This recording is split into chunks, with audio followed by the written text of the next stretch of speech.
Buying an SUV should be a smart investment, but what if some models are nothing more than financial disasters? Some SUVs look great on paper, but turn into headaches with endless mechanical failures, sky-high repair costs, and terrible resale value. So, which SUVs should you absolutely avoid? Today, we're counting down the 10 worst SUVs that no one buys, according to Consumer Reports. Some of these fail before 50,000 miles, while others are so unreliable that even mechanics warn against them. Let's just dive straight into our list.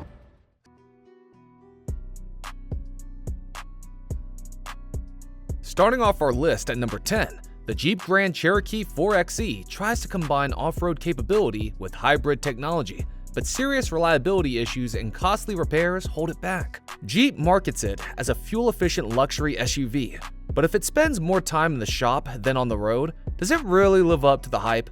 Reliability concerns are the biggest drawback. Owners have reported sudden electrical failures, including complete vehicle shutdowns due to defective 12-volt batteries. Imagine your SUV stopping in the middle of the road without warning. A nightmare for any driver. Transmission problems aren't uncommon either, with reports of the vehicle rolling forward in reverse and slipping gears, making for an unpredictable driving experience. And then there's the recall problem. In October 2024, Jeep recalled 200,000 plug-in hybrids, including the Grand Cherokee 4xe, due to a fire risk from the high-voltage battery. Stellantis even warned owners to park their SUVs outside and avoid charging. So what's the point of owning a hybrid if you can't even use its electric features? While some drivers appreciate its luxury interior and smooth ride, the electric range underperforms expectations, with many owners only getting 20 miles per charge instead of the advertised 25. And with a starting price of over $60,000, is it really worth the gamble? If you're looking for a dependable electrified SUV, there are far better choices than this unreliable hybrid experiment.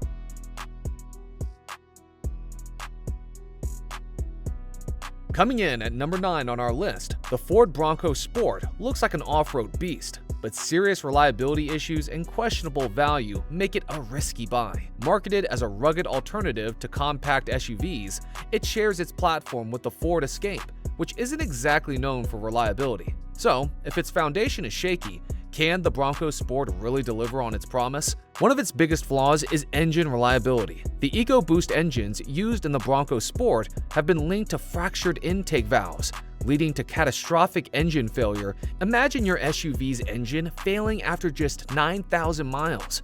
Some owners have even had to take legal action to get replacements. And if that wasn't bad enough, in 2023, Ford recalled 272,000 Bronco Sport and Maverick vehicles due to battery issues that could lead to sudden power loss. How's that for an adventure? Then there's the pricing problem.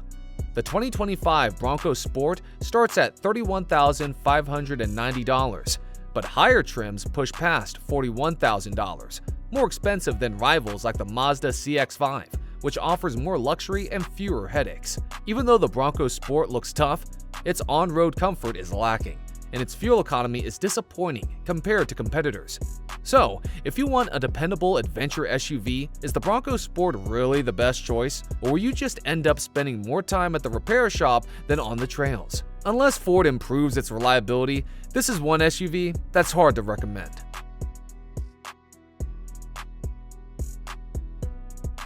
Coming in at number 8 on our list, the Volkswagen Taos is another SUV that promises a lot but delivers disappointment. With its affordable price tag and modern features, it might seem like a great deal. But if reliability and driving experience fall short, is it really worth it? Performance is a letdown. The 1.5-liter turbocharged 4-cylinder engine delivers 158 horsepower, but many owners report that the Taos feels underpowered, especially during highway acceleration. And then there's the 7-speed dual-clutch transmission DCT, which has been criticized for its delayed, jerky gear shifts, making stop-and-go traffic a rough and frustrating experience. If an SUV can't deliver a smooth drive, why even consider it? Reliability is another disaster. Consumer Reports gave the 2022 Taos a shocking 1 out of 5 reliability rating, with common complaints about in-car electronics, climate system failures, and transmission problems. The 2023 model fared no better, and Copilot also gave it a 1 out of 5 score for predicted reliability and owner satisfaction. Even though J.D. Power rates the 2025 Taos at 80 out of 100, indicating average reliability, the real-world owner experience paints a much bleaker picture. Safety ratings aren't reassuring either. The Taos earned a 4-star overall safety rating from NHTSA, but in IIHS testing, it received poor ratings in some crash-worthiness categories. Not exactly confidence-inspiring for families. With questionable reliability, weak performance, and uninspiring safety scores, is there any real reason to buy the Volkswagen Taos? Or are you better off choosing a subcompact SUV that won't leave you regretting your purchase?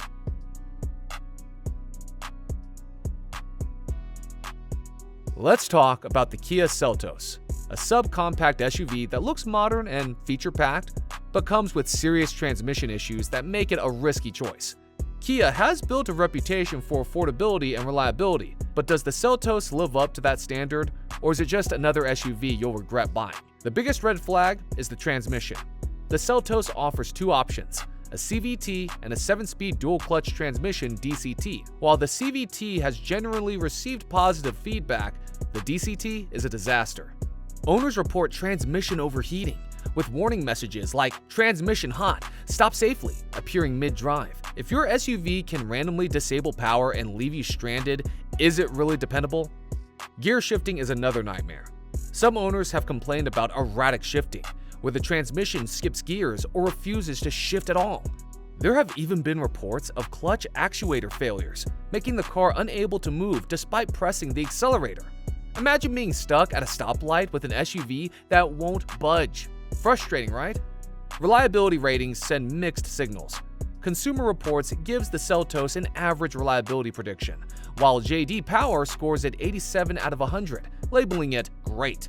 However, many owners have reported premature brake wear, vibrations, and squeaky rotors, adding to ownership headaches. To make matters worse, Kia recently recalled 137,256 vehicles, including 2021 to 2023 Seltos models, due to defective piston oil rings that could cause engine failure. If an SUV has this many major issues so early in its life cycle, is it really worth the gamble? While the Seltos looks great on the outside, its transmission problems and early recalls make it one of the riskiest SUVs on the market. If you're considering one, opting for the CVT instead of the DCT might save you from some of the frustration, but even then, there are better options out there.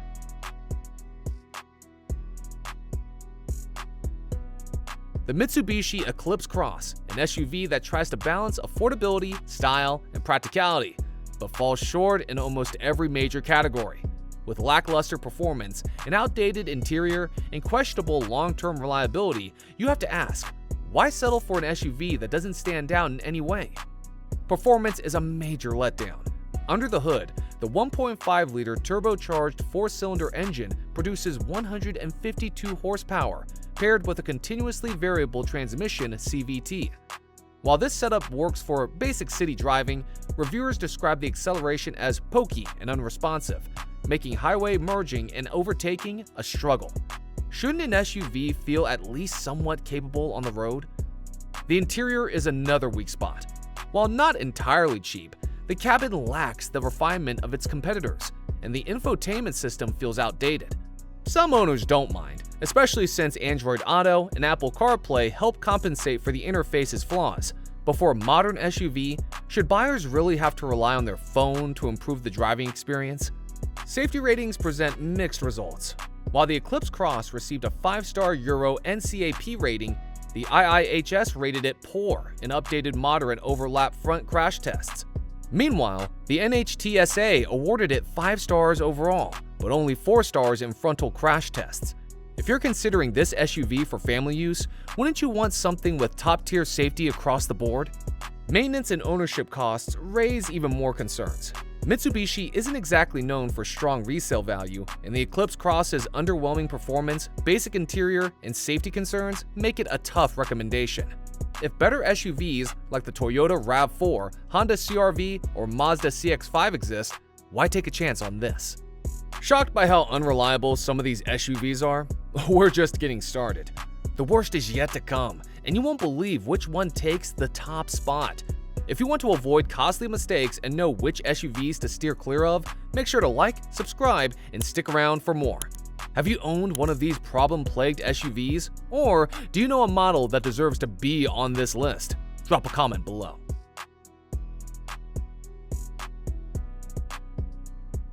Taking the 5th spot, we have the Volkswagen Atlas, a mid-size SUV that offers plenty of space but comes with serious reliability and maintenance concerns.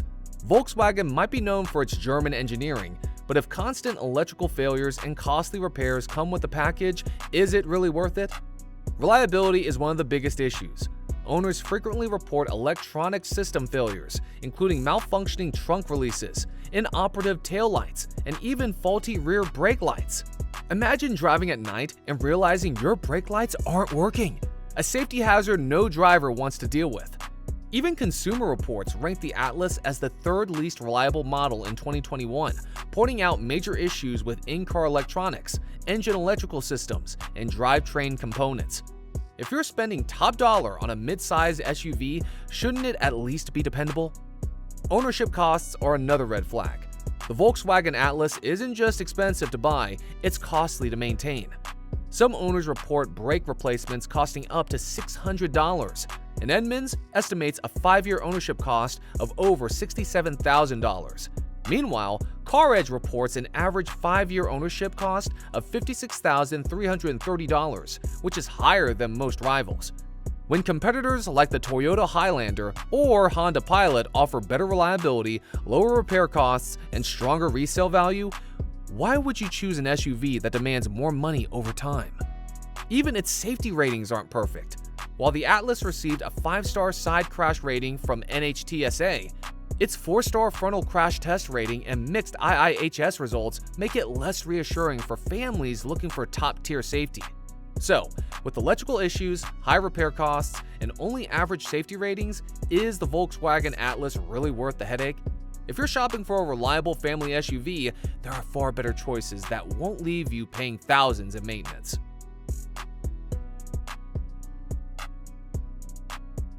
Coming in at number 4, the Dodge Hornet is another SUV that promised big things but failed to deliver. Marketed as Dodge's bold entry into the compact SUV segment, it borrowed its platform from the Alfa Romeo Tonale, raising hopes for sporty performance and premium quality. But instead of shaking up the market, the Hornet struggles with reliability issues, cramped interior space, and disappointing sales. So, what went wrong? Reliability is one of the biggest red flags. Despite sharing its platform with Alfa Romeo, the Hornet is plagued by serious electrical failures. Owners have reported glitchy interior lighting, faulty collision warning systems, and malfunctioning adaptive cruise control, problems that shouldn't exist in a brand new SUV. Some drivers even experienced multiple electrical failures within just 2 months, leaving them stranded and waiting for costly repairs. And just when things couldn't get worse, Stellantis recalled 44,500 hybrid Hornet and Tonale models in October 2024 due to a brake pedal defect that could disengage while driving. Shouldn't safety be a top priority for any SUV? Inside, the problems don't stop. While front seats offer decent space, the rear seats are cramped, making long drives uncomfortable for passengers. Cargo space is disappointing too, only 27 cubic feet with the rear seats folded, far less than rivals like the Honda CR-V, Toyota RAV4, and Mazda CX-5. For a vehicle priced to compete with top-tier compact SUVs, shouldn't practicality be a given? And then there's the market response, or lack of it. Sales have been sluggish, dealerships stock limited numbers, and it's rare to see a Hornet on the road. If an SUV fails to gain traction even in its first few years, doesn't that say something about its long-term value? Unless Dodge makes drastic improvements, the Hornet is likely to fade into obscurity. When better built and more reliable compact SUVs exist, why gamble on one that's already struggling to stay relevant?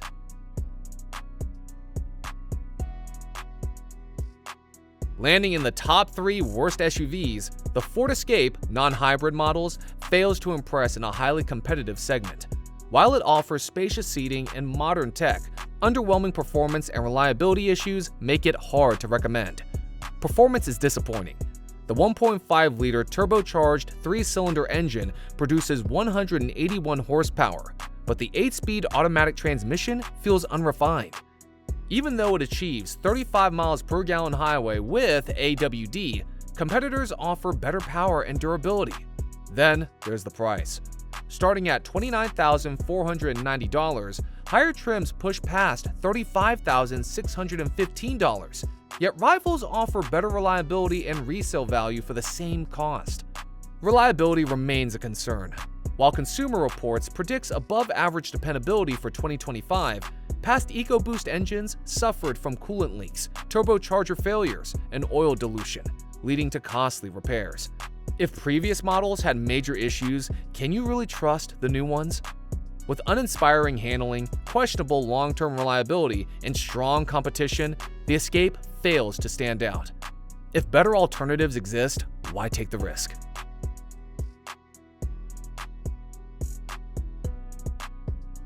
As we approach the worst SUV on the list, the Chevrolet TrailBlazer earns the unfortunate second spot. While it may look stylish and modern, underwhelming performance and serious transmission issues make it a poor choice in the subcompact SUV segment. If an SUV struggles with acceleration and reliability, is it really worth the hassle? Performance is disappointing. The TrailBlazer offers two underpowered 3-cylinder engines, a 1.2-liter 137 horsepower and a 1.3-liter 155 horsepower, neither of which delivers the power expected from an SUV. The 1.3-liter model reaches 0 to 60 miles per hour in a sluggish 8.7 seconds, making highway merging frustrating. Transmission issues are a major concern. The 1.2-liter model comes with a CVT, which has countless owner complaints about slipping, hesitation, and complete failure as early as 26,000 miles. Even the 9-speed automatic transmission on the 1.3-liter model feels unrefined, lacking the smoothness of competitors like the Mazda CX-30 or Hyundai Kona.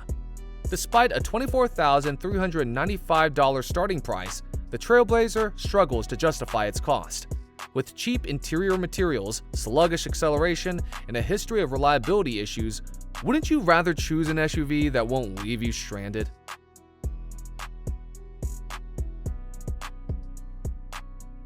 Topping the list as the worst SUV, the Jeep Compass is a vehicle that fails in almost every key area. While it carries the Jeep badge, its poor reliability, underwhelming performance, and cheap interior quality make it one of the most disappointing compact SUVs on the market. If Rivals offers better reliability, performance, and resale value, why gamble on the Compass? Performance is a letdown. The 2.0-liter turbocharged 4-cylinder engine produces 200 horsepower, but it's paired with a jerky 8-speed automatic transmission that delivers slow throttle response and a frustrating driving experience. Even though fuel economy is 24 miles per gallon city and 32 miles per gallon highway, SUVs like the Toyota RAV4 and Hyundai CR-V offer better efficiency and smoother performance. Reliability is even worse. Consumer Reports predicts below-average dependability, and J.D. Power rates it only 77 out of 100, with owners frequently reporting transmission failures, electrical malfunctions, and engine stalling. The interior doesn't help either, featuring cheap materials, excessive cabin noise, and a glitchy infotainment system. With higher trims priced at $35,540 to $35,760, the Compass fails to justify its cost. When competitors offer better build quality and reliability for the same price, why settle for an SUV that constantly disappoints? And there you have it, the 10 worst SUVs that no one buys for a reason. Whether it's unreliable transmissions, costly repairs, or poor resale value, every vehicle on this list has earned its bad reputation. Now, what do you think? Do you agree with this list, or did we miss an SUV that deserves to be here? Let us know in the comments. And if you found this video helpful, don't forget to like, subscribe, and hit the notification bell so you never miss out on more car reviews and rankings.